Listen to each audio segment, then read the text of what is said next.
Ini gambarnya. Kita melihat matahari. Matahari kita lihat di sana. Orbit bintang berputar di sini. Kita bergerak dengan kecepatan yang cepat 900.000 km per jam. Kita berputar di situ. Anda bayangkan, lalu Pak, satu kali putar itu umurnya berapa? Tahu Anda berapa? 250 juta tahun. Nah, sekarang umur alam semesta sejak tata surya dilahirkan, menurut sains berapa? Sains mengatakan 4,5 miliar tahun. Berarti berapa kali kita sudah berputar? Ya 4,5 dibagi dengan 250 juta tahun, itu sekitar 20 tahunan. Jadi kita ini masih muda, masih banyak harapan. 20 tahun luar biasa. Artinya apa? Tuhan menyiapkan di dalam 20 tahun keperputaran tata surya mengitari pusat galaksi. Tuhan menyiapkan satu rencana yang besar untuk bumi ini. Ini menimbulkan satu tanda tanya. Pak Radiman, berapa sih? Apakah ada kehidupan di tempat-tempat lain di alam semesta? Jawabannya adalah kita belum tahu. Jadi Anda tidak bisa bilang, oh kalau gitu tidak mungkin Pak, mesti ada. Ya, Anda juga harus membuktikan. Kenapa? Karena kita belum keluar dari rumah kita. Tuhan menginginkan kita ini apa sih diciptakannya? Bukan untuk mengurusi bumi, betul. Tetapi bukan hanya itu yang diurusi. Mengurusi semua kejadian Tuhan, ciptaan Tuhan. Itu tujuannya. Berarti apa dong? Anda diberikan kelengkapan oleh Tuhan untuk dekat padaku, karena aku memerlukan pertolongan dari engkau. Mengurusi seluruh bertriliun-triliun ciptaan ini. Itu yang diminta. Dan kitanya tidak siap-siap, makanya masih 20 tahun. Ngerti Anda? Seluruh orang-orang yang bekerja di Badan Antariksa Eropa dan Badan Angkasa Luar Amerika dan Badan Angkasa Luar Jepang, Badan Angkasa Luar Tiongkok, Badan Angkasa Luar India, Badan Angkasa Luar Brasil. Begitu dia bekerja di Badan Angkasa Luar, tahu dia. Ternyata kita bukan hanya untuk bumi saja, tapi menyemai seluruh kehidupan ini. Bisa tidak? Pertanyaan besar. Dan Tuhan sendiri, Tuhan Yesus Kristus sudah menunjukkannya pada kebangkitan di hari ketiga. Itu menjadi kepusingan seluruh ilmuwan. Pusing mereka. Dan itu benar. Bingung ya. Dan ini bukan faith loh. Bukan iman. Lebih dari iman. Iya. Kenapa? Karena ilmu sudah mulai masuk ke arah itu. Mulai bisa mengerti, memahami kenapa bisa terjadi keajaiban seperti yang dialami Tuhan Yesus Kristus. Makin lama makin seru ini. Makin ke dalam. Makanya saya berpikir, bisakah saya dalam satu sesi ini menyelesaikan sesi satu? Karena ini ternyata fundamental. Tuhan bilang, dia memberikan satu inspirasi atau satu rasa di dalam diri saya. Kau mesti pelan-pelan menyampaikan ini. Karena ini adalah jemaat yang kusiapkan.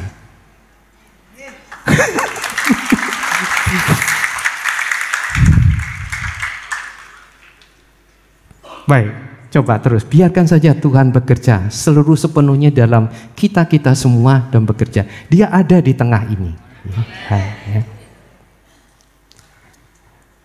Kalau kita lihat sebuah galaksi, bentuknya luar biasa indah. Tuh, lihat di sana.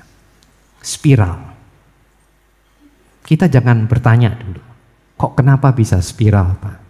Ya, nanti Anda masuk ke dalam magnetohidrodinamika, fisika yang berat itu. Sudah, kita tidak bicara. Ya, ini adalah karena disebut gelombang yang disebut sebagai gelombang gravitasi, bukan dalam artian yang dianggap oleh teman-teman fisikawan yang partikel elementer, tapi gangguan medan gravitasi dari berbagai-bagai bintang dan awan antar bintang yang ada di lengan-lengan spiral, ya, sehingga memberikan wujud spiral seperti itu.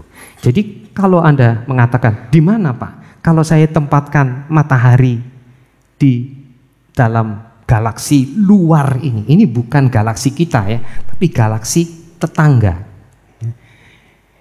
Kita ada di sini. Jadi kita berputar di sana. Ya. Anda pikir, kenapa tidak berputar begini Pak?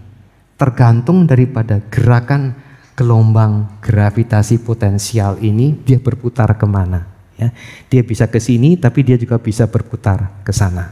Ya. Tapi itu tidak usah kita pikirkan, karena itu untuk mereka yang dari akademik saja, ya, yang membuat tesis dan seterusnya. Nah, lalu tapi yang menarik bagi kita adalah kalau saya meneropong bagian tengah ini, apa yang akan terlihat? Pasir. Bukan pasir. Setiap titik putih di situ adalah sebuah bintang. Di bagian pusat tadi. Ya. Jadi ini pusatnya sudah maha besar ya. Jadi kita melihat di sana. Lalu ada awan-awan gelap ini. Setiap titik putih di sini kalau Anda perhatikan, titik pixel yang ada di sini, picture element yang ada di sini itu semua bintang. Hampir kontinu. Nah tentunya pertanyaannya bagaimana Pak jaraknya? Iya, jaraknya bisa seperti bintang-bintang yang berada di gugus galaksi tadi, di gugus bola tadi. Tapi ini bisa lebih dekat lagi. Yang enigmatik, yang rahasia, itu adalah pusatnya. Pusat galaksi. Ya. Baik, nah ini adalah gambar. Astronom lebih suka mengambil gambar negatifnya daripada positifnya. Yang tadi positifnya, ini negatifnya. Jadi bintang putih yang terlihat putih jadi hitam, yang bintang putih, yang putih jadi hitam. Jadi kita bisa melihat ya, titik-titik hitam yang ada di situ itu menunjukkan satu bintang.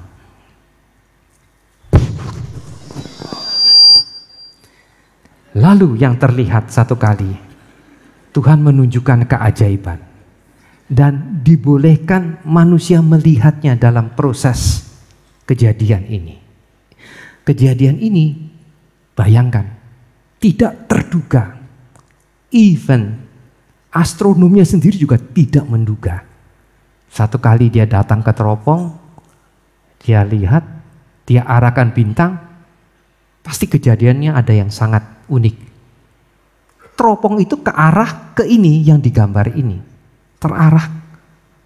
Lalu apa yang terlihat coba? Kejadiannya begini. Pada satu saat di bulan Mei 1989, Observatorium Australia itu memperhatikan bintang kawasan langit di sini. Ini bintangnya.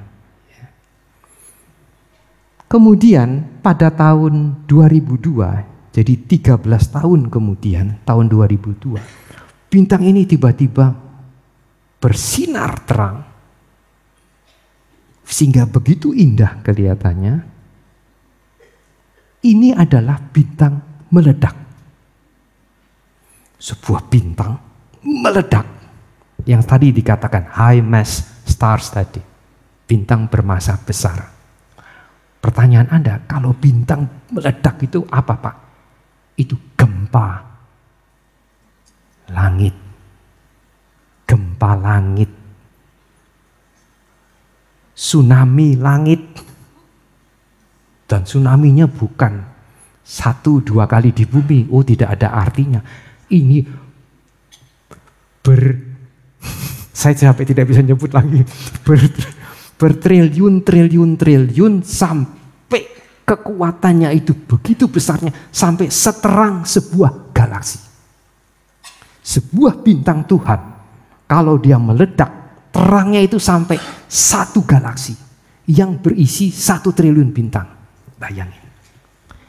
1 ciptaan Tuhan. Kecil, ya bukan kecil, karena ini pasti besar. Tadi kita melihat bintang Antares ya, bintang Canis Majoris. Pas bintang itu meledak, yang untuk high mass stars tadi, begitu pecah, wah, langsung sudah tidak bisa dibilang gempa daripada ibunya gempa. Saya katakan mungkin ibu dari atau mungkin neneknya gempa. Tidak ada kata-kata yang lebih kuat lagi. Dan setelah itu tidak berbekas di sini. Pertanyaannya, cepat-cepat orang mengamati ke arah itu. Dan ketika diamati, Anda perlihat, saya hanya mengambil waktu, saya beberapa gambar tampilkan. Kalau ada planet, misalkan itu bintangnya ya, yang meledak ya. Ini gambaran artis ya. Artis saja. Pasti kita belum sampai senyata ini melihatnya ya. Ada planetnya sebesar Jupiter gitu, langsung hangus. Keluarlah semua atmosfer yang ada di planet itu langsung menguap. And ya. Jadi kemusnahan terjadi di alam itu. Ya. Nah, sekarang bintangnya meledak. Bintangnya kalau meledak seperti ini, ya, menjadi lebih besar, akhirnya menjadi semua tidak ada. Artinya apa yang Anda cari sebetulnya? Kalau Anda toh akhirnya balik-balik menjadi asap. Malah bukan asap ini. Lama-lama ya lebih kecil dari asap daripada butiran partikel asap. Ini sebuah gempa langit. Akhirnya ending. Tamat. Dan itu semua jalan kehidupan di alam semesta. Terakhir-akhir pada waktu Anda sekarang bergiat-giat melakukan semua hal-hal yang sungguh Tuhan inginkan pada Anda. Pada akhirnya datang putusan, seluruh alam semesta ini musnah. Itu ending daripada seluruh generasi yang ada ini. Itu pengetahuan. Jadi Anda bisa melihat kekagetan seperti ini, bahwa Tuhan memang mempunyai rancangan yang tidak bisa kita pahami. Dunia kebintangan satu saat, seorang astronom yang sangat, kita punya astronom yang hebat ya. Salah satunya adalah Bapak Yorga Ibrahim, wah itu ahli. Salah satunya dari selain profesor-profesor yang ada ya, dari astronomi. Itu pada satu saat dunia kebintangan kita selesai. Dan alam semesta, apa istilahnya itu, kalau bahasa Sunda itu mungkin sirna atau habis ya. Nah, tapi tentunya Anda bertanya, berapa lama waktunya?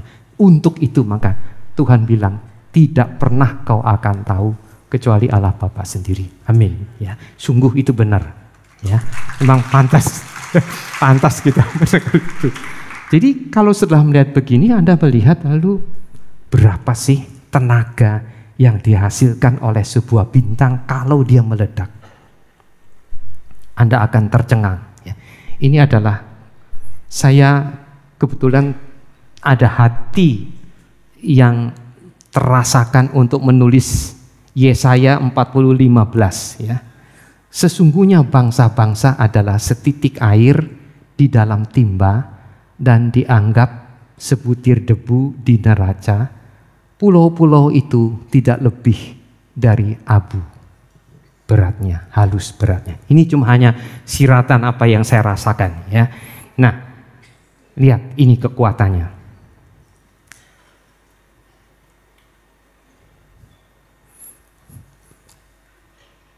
Ini sebuah bintang meledak yang lain, namanya kabut kepiting, kerap nebula. Jadi begitu dia meledak, jari-jari ekstensinya itu adalah 30 tahun cahaya. Energinya sama dengan 10⁻27 bom, bukan bom atom. Hiroshima, bukan, bom hidrogen. Bom hidrogen itu 100.000 sampai 1.000.000 kali bom atom ya. Jadi sudah tidak bisa dibahas lagi. Energi yang dihasilkan itu sama dengan memberi pangan seluruh dunia itu selama 10⁻24 tahun. Anda mengerti? Anda resourceful. Anda tidak usah cari kerja berat-berat. Anda terus melakukan pekerjaan Tuhan yang sudah Tuhan berikan kepada engkau untuk dilakukan. Anda diberi makan selama 10⁻24 tahun. Anda mau meminta apa lagi? Semua ada, ya. Ini yang sangat luar biasa. Jadi kalau kita sampai pada titik ini, kita berpikir benar ya. Kalau satu bintang saja sudah bisa memberi makan sampai berapa itu? Nolnya 24 ya. Bukan 1 miliar, 1 miliar itu 12. Jadi 1 miliar itu 9 ya. 1 triliun 12 ya. 1 triliun tahun. Kita sudah selesai ya. Allah kita tidak usah sampai 1 triliun tahun. Yang lain tidak usah terlalu. Tapi saat meledak ini kita melihat kekuatan yang hebat itu. Ya. Begitu luar biasa 10 miliar Celsius, terang cahayanya sama dengan 1 galaksi. Itu dari 1 bintang Tuhan saja. Ya. Berikutnya, kalau begitu, pertanyaan kita, Pak, kalau bintang-bintang itu meledak tujuannya apa? Untuk datangnya generasi baru, kelahiran bintang baru. Karena bintang-bintang itulah yang menyebabkan kita terjadi. Tata surya terbentuk. Terjadi bintang baru, matahari terbentuk. Itu berdasarkan dari apa? Materi, limpahan materi yang dilepas oleh bintang yang meledak tadi. Seperti yang kita lihat di layar berikut. Di layar ini penuh dengan awan-awan perbintangan, gelap pekat, dan di sana bintang-bintang baru dilahirkan. Coba, ini contohnya. Kita melihat di sebuah tempat, di bagian sana, lingkaran itu kita lihat begini. Ini adalah kabut. Di dalam itu ada 3 pilar yang kalau didekati, kita fokuskan teropong ke arah di sana, kita melihat ini. Pengamat melihat tabir selubung debu dan tidak tampak bintang-bintang lain yang ada di belakang tabir debu. Bintangnya adalah kolom-kolom debu ini terlihat sekali muncul di langit. Di setiap celah di dalamnya itu bintang-bintang banyak. Anda mau tahu, lu bagaimana Pak saya mencoba menembusi bintang, bahwa buktikan bahwa di dalam ini ada bintang-bintang. Ya, nanti kita buktikan bersama-sama. Berapa tinggi ini? Tower ini, menara ini? 4 tahun cahaya. Jadi kalau saya naik kapal terbang, berpuluh-puluh ribu tahun baru saya sampai ke atas ini. Dan ini cuma 1 ya, Anda lihat apa yang terjadi. Tuh. 4 tahun cahaya ya. Anda lihat 4 tahun cahaya. Kemudian Anda lihat tempat lain di dekatnya. Ini kabut tarantula namanya. Di lingkaran-lingkaran itu semua bintang-bintang seperti anggur. Seperti telur menetas ya. Telur sekeranjang-sekeranjang. Tapi bukannya telur-teluran ini, telur yang nanti akan menjadi bintang dan planet-planet. Kita melihat itu sekarang kejadiannya. Jadi kejadiannya itu seperti yang digambarkan ini secara teori. Sebuah bintang meledak oleh awan, di sana terlihat. Dia menimbulkan gelombang kejut namanya shock wave, memukul ke awan besar ini, pecah dengan sinar ultravioletnya yang hebat, ya. Terjadi satu kejadian di mana bintang-bintang itu mulai terbentuk oleh tekanan, oleh gravitasi, ya, yang saling memampat. Kabut itu lalu menjadi bintang, dan bintangnya kini satu persatu lepas, meninggalkan tempat kelahirannya dan beredar bersama-sama dengan matahari mengitari pusat galaksi. Itu kehidupan bintang. Bintang-bintang yang melahirkan hal-hal yang menakjubkan, yaitu semacam kita ini. Ya, kita lihat lagi. Di dalam kabut tarantula kita melihat bintang-bintang baru sudah lahir. Ya. Di sana, ya, di sana. Nah, teropong yang lebih dalam itu memperlihatkan kelahiran planet-planet. Jadi dibolehkan manusia untuk mengerti, untuk melihat sampai ke titik planet semacam tata surya itu bisa lahir. Di dalam bulatan kuning itu kita melihat satu benda hitam, ya, di sini berwarna merah, ya, karena punya suhu, ya. Suhu merah, ya, suhu bertemperatur warna merah, dan dia oleh dua teropong. Ini teropong pertama, ini adalah teropong yang dilakukan oleh teropong ruang angkasa, teropong Spitzer, yang di sini adalah teropong landas bumi yang ada di bumi. Ketika diperbandingkan foto ini, kelihatan teropong landas bumi hanya menunjukkan kabut gelap. Karena kabut gelap ini masih menutupi bintang yang ada di dalamnya. Sedang teropong Spitzer, teropong ruang angkasa itu memiliki kemampuan untuk menembus kabut gelap tadi, sehingga terlihat bintang yang ada di dalamnya yang terbungkus. Ya. Nah, Anda tentunya masih akan terus bertanya, Pak, kalau begitu bisakah saya melihat planet bayi-bayi yang masih dalam keruntelan itu untuk bisa menunjukkan hal-hal yang sangat ajaib terjadi? Lihat ini. Jadi waktu kita melihat bintang terbentuk, dia menghembuskan angin bintang namanya. Itu berupa plasma partikel, elektron, proton keluar ke angkasa dengan kecepatan yang tinggi, dan di balik itu kita melihat kabut hitam yang ada di sana. Dan terbentuk permulaan wujud-wujud tata surya terlihat di sini. Ya. Ini satu bentuk lain Anda lihat bentuknya macam-macam. Ya, ada yang masih keluar yang nanti akan menjadi satelit, ya, bulan dan seterusnya. Kita di tiap-tiap bagian bintang yang besar ini, para astronom melihat keajaiban-keajaiban itu di teropongnya. Itu membuat semuanya ternganga, terdiam, ya, kaget. Anda juga melihat bentuk wujud yang lain, Anda melihat wujud yang lain. Dan tadi yang dikatakan, lalu bagaimana Pak saya bisa menembus bahwa ada bintang di sana? Ini. Jadi di belakangnya itu, ya, ini kan tidak kelihatan bintang nih. Ini di belakangnya ini tabir. Bintang-bintangnya sudah lahir di dalam, tapi sudah mulai meninggalkan kabut.